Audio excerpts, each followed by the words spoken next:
Another little detail here as far as most effective boiling here. You can see the 3 pans on the right have a very strong rolling boil. But for a while here, I've been trying to get this last one boiling. I've got a lot of bubbles, got a lot of steam, but they're absolutely not going nearly as well as the others. And that's very normal because we have the wind that's blowing in from this side. So what I just did here prior to starting to film here is I build a wall of wood. Obviously not a complete wall, gotta let it breathe, but there's so much wind going in there that I'll build the wall of wood there right up to the edge of the pan, sometimes leaning it against the pan, in order to try to help have a heat barrier there in order to get as much heat as I can on that pan. And again, look at how strong that wind is blowing.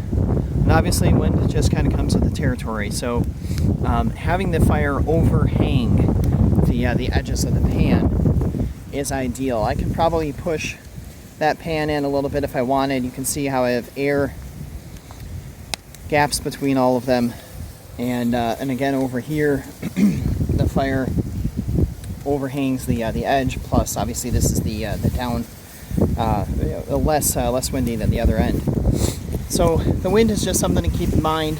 You know, if you're not careful, you can kind of lose your 2 end pans and have the middle 2 do probably twice as much boiling as the end pans if you don't manage the wind. But now that I built this end here right before filming, you can see we're about 2 minutes in, and now I'm getting a boil, and I'm going to credit most of that to simply putting this wall up on the end. So just little nuances.